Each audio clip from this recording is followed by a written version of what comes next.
Subscribe and share my channel Sudarsana. Shri యోగప్రద Ganesha స్తోత్రము. కపిల ఉవాచ నమస్తే విఘ్నరాజాయ భక్తానాం విఘ్నహారిణే అభక్తానాం విశేషేణ విఘ్నకర్త్రే నమో నమః. ఆకాశాయ చ భూతానాం మనసే చామరేషు తే बुद्धिरिन्द्रियवर्गेषु त्रिविधाय नमो नमः.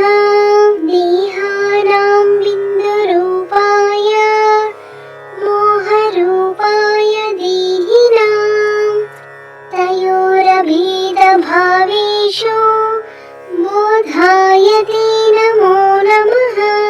सांख्याय वै विदेहानां संयोगानां निजात्मने चतुर्णां पञ्चमायैव सर्वत्र ते नमो नमः.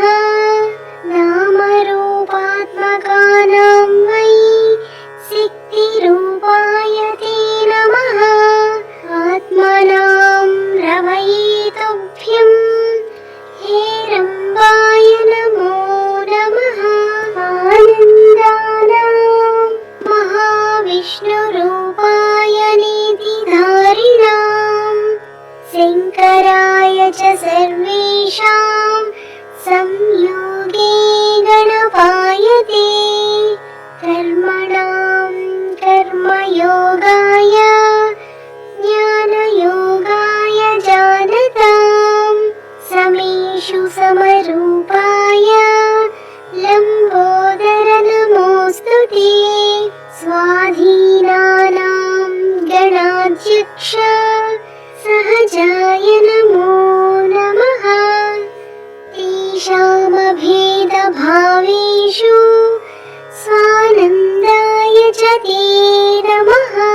निर्मायिकस्वरूपाणामयोगाय नमो नमः. योगानां योगरूपाय गणेशाय नमो नमः. शान्तियोगप्रदात्रे ते शान्तियोगमयाय च किं स्तौमि तत्र देवेश अतस्त्वां प्रणमाम्यहम्.